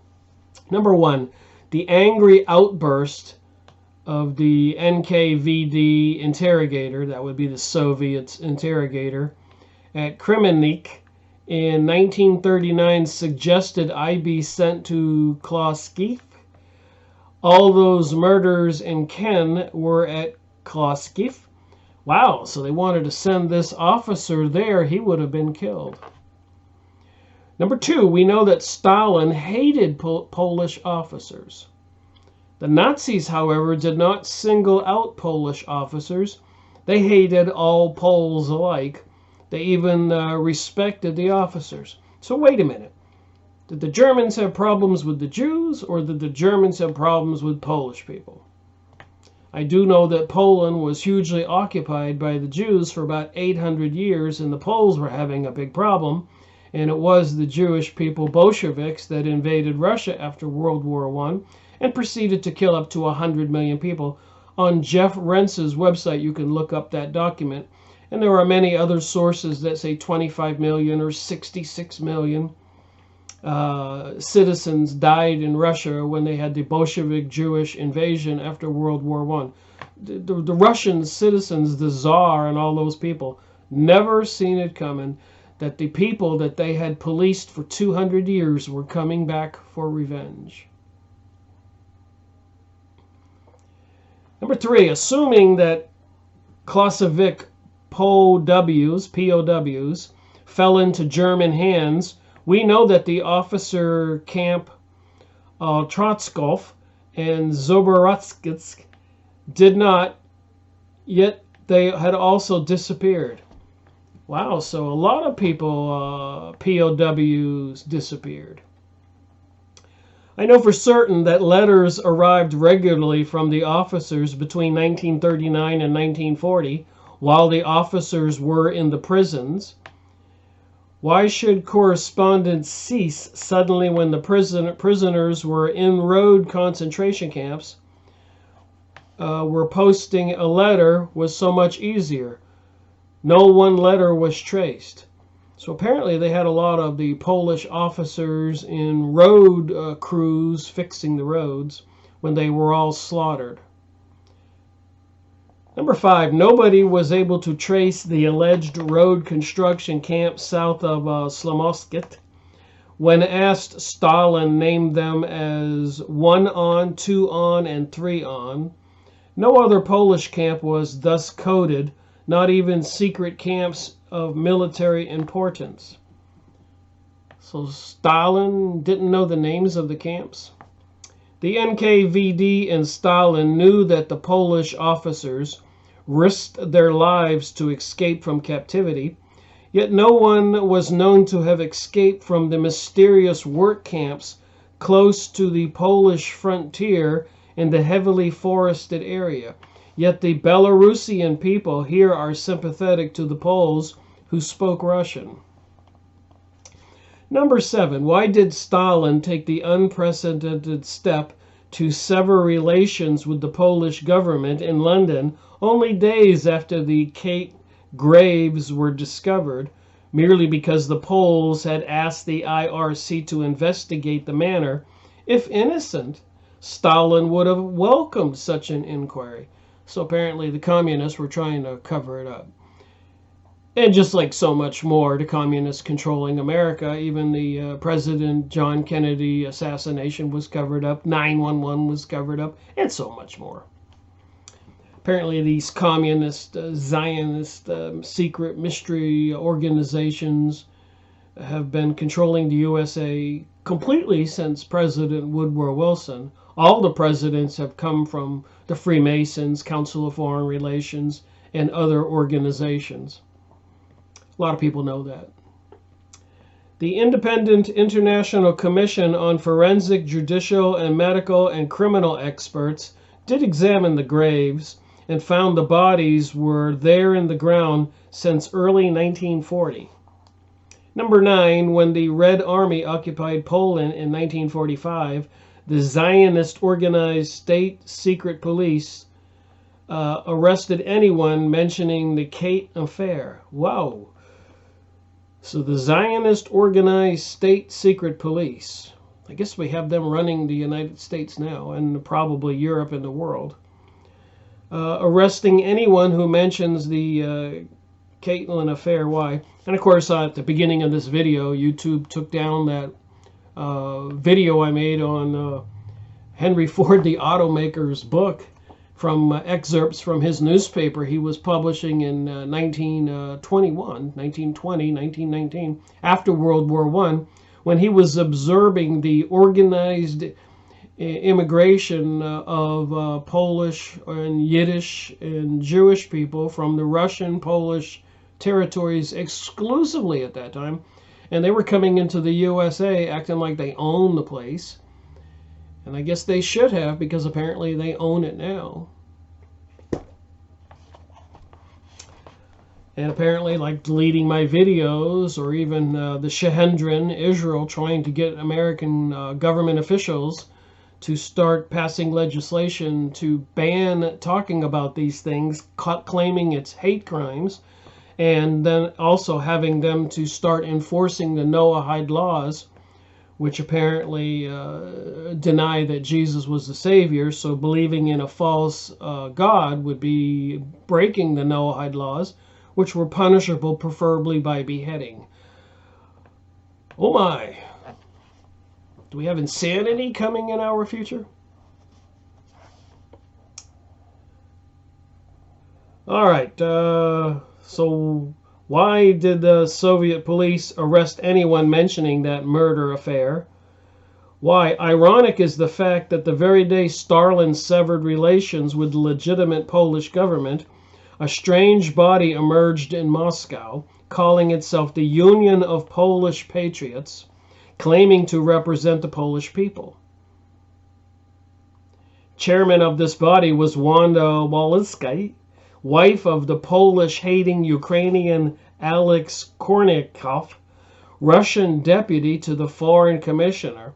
So the Russians, the Soviet communists, were trying to put a puppet regime controlling Poland, staffed with the Jewish Russian leaders. Walewski's was a Pole but no Soviet citizen, member of the Supreme Soviet and colonial colonel in the Red Army. Hardly a commendation for a Polish patriot. The choice signified the difficulties of the conspirators experienced to produce a Polish puppet. The remaining luminaries of the Union of the Polish Patriots were Jews and Zionists, members of the Jewish Anti-Fascist Committee in Moscow, Jacob Berman, Hilary Minsk, Victor Grotz, Herman Lieberman, Joseph Berzicki, Bershal Dobrin, I'm crazy reading these Polish and Russian names, Robin Zembrowski, to mention only a few. The true Polish patriots were at that time perishing in Siberian salt and gold mines, or had left Russia with the Anders army for Iran to secure British oil installations there. All right, moving on to the next highlighted paragraph. News that Zionists had formed the Union of Polish Patriots in Moscow and claimed to be representing the Polish people upset many Poles, particularly the pre-war communist activists, who wondered what Stalin was up to. True Polish communists were also concerned with gossip naming the Moscow Polish Patriots as to the future Polish government. And clearly with this book and this officer, we are clearly connecting communism with Zionism. Think about that. And that, of course, would be rebuilding King Solomon's temple and the biblical prophecy of the Jews gaining control over the world with the arrival of the Antichrist.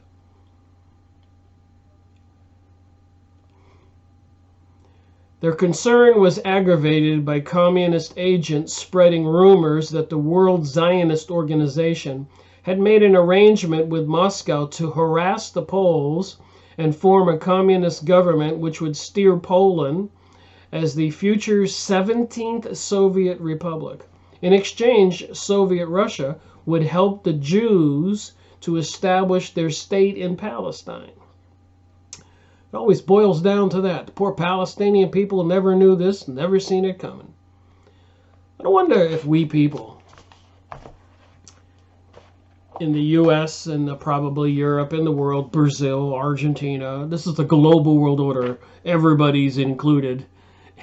It'd be microchipping people everywhere and purging, murdering people who probably won't surrender their belief in Jesus Christ or go along with the Luciferian, satanic new religion. You hate to say these things and think these things, but when you read books like this, published many years ago by a Polish officer, how much evidence do we need? So let me play another clip, maybe adding another piece of information to this puzzle. Right, a tornado roars through, killing 23 people. It just destroying this entire area of Alabama, yet people still don't have food storage and water in some parts of the country. They actually think that the government is there to save them. After Hurricane Harvey, Hurricane Maria, the destruction of Puerto Rico, mass flooding all over the world, die-off of cattle of some 500,000 in Queensland, tornadoes ripping through Alabama. I mean, this is happening with increased frequency and an increasing rate of these events transpiring, all which are biblical in nature. So what do you think? Is what's happening biblical in nature?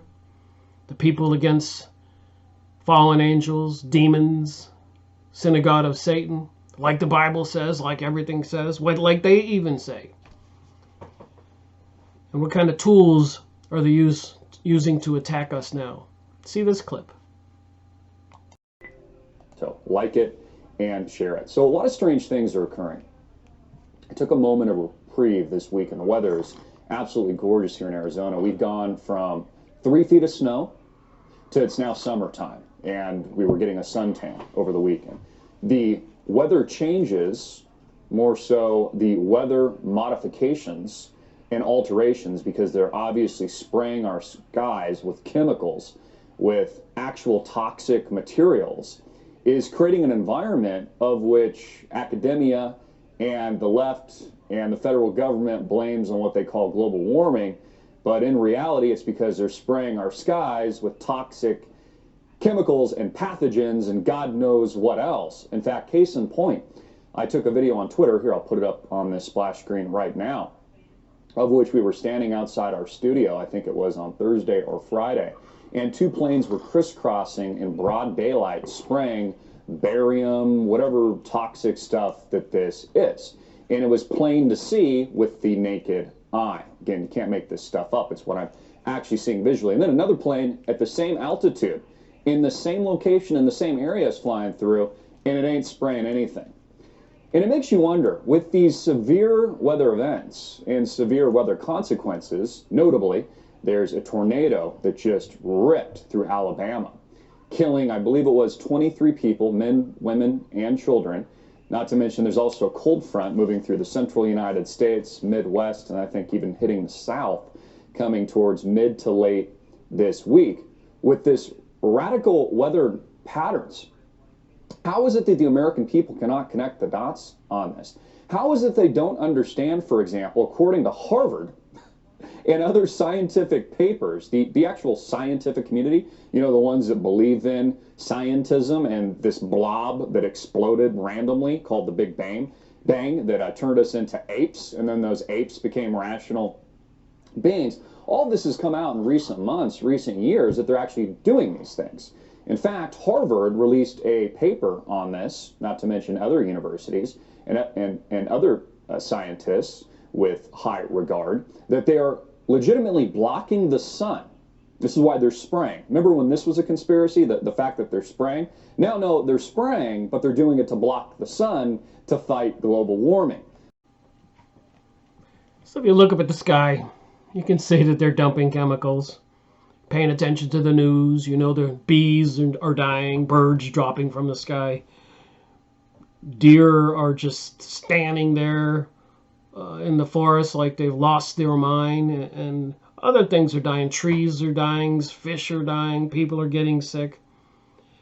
And apparently it's not helping with them installing the microwave technologies, which seem to have a lot of nefarious purposes, including making us hear things that we think is God talking to us or something, and attacking our cells in our bodies and killing us and harming us, and using the technologies to monitor everything everybody does, where they go. So when they do turn on this system, it promises to be one crazy event.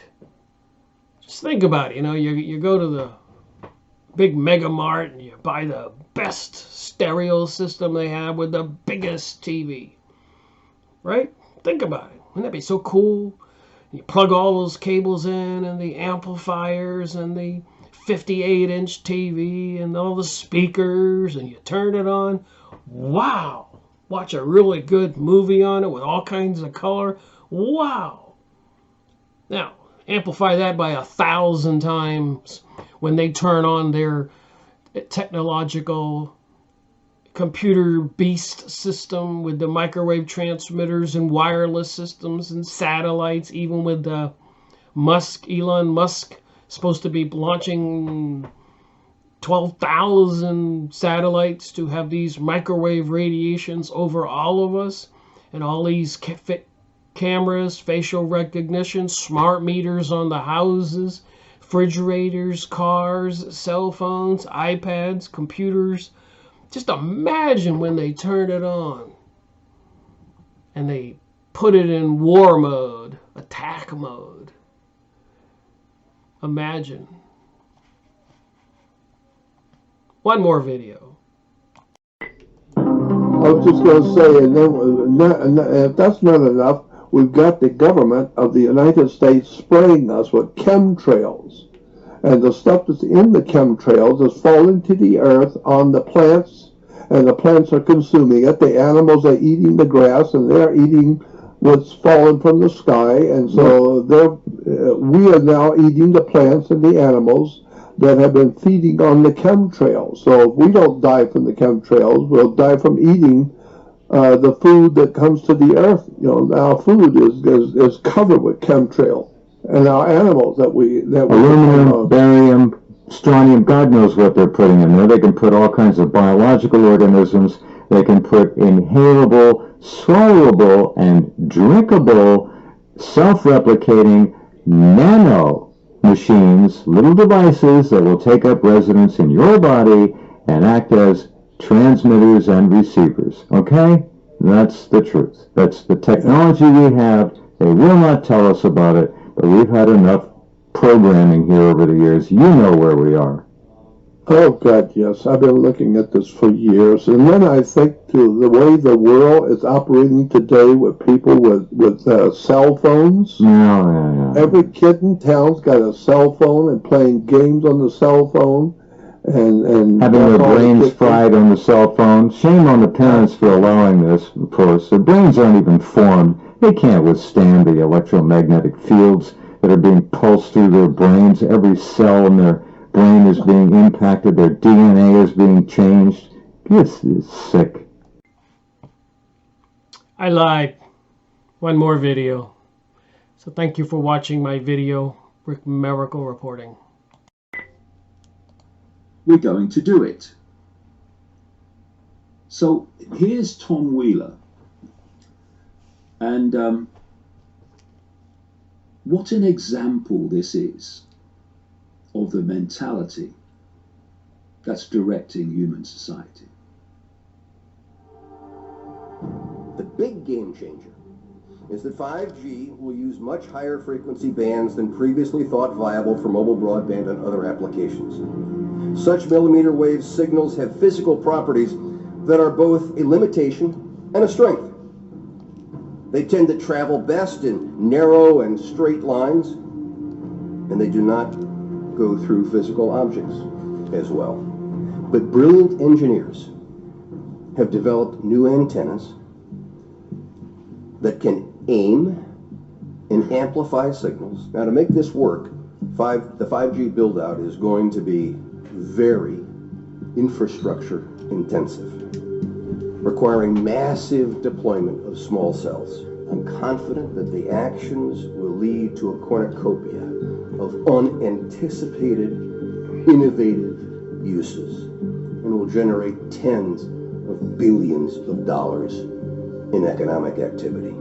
And that's damn important, because it means that U.S. companies will be the first out of the gate. And that is why 5G is a national priority. And stay out of the way of technological development.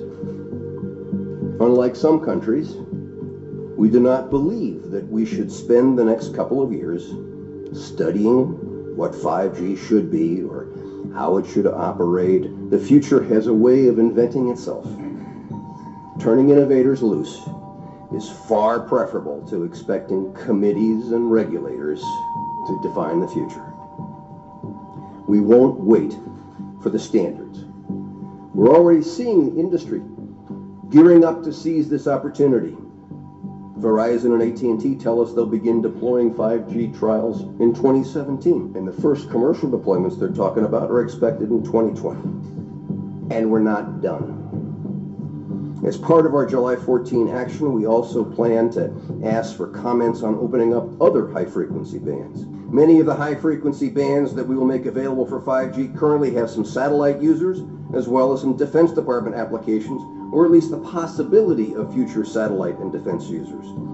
This means sharing will be required between satellite and terrestrial wireless, an issue that is especially relevant in the 28 gigahertz band. But if anyone tells you that they know the details of what 5G is going to become, run the other way. If something can be connected, it will be connected. Hundreds of billions of microchips connected in products from pill bottles to plant waterers. We must reject the notion that the 5G future will be the sole provenance of urban areas. The 5G revolution will touch all corners of our country. A lot more antenna siting decisions by local governments and tightened our shot clock for siting application reviews.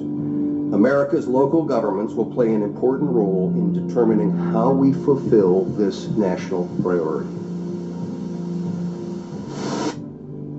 You can be sure of only one thing. The biggest Internet of Things application has yet to be imagined. Tens of billions of dollars in economic activity. And that's damn important.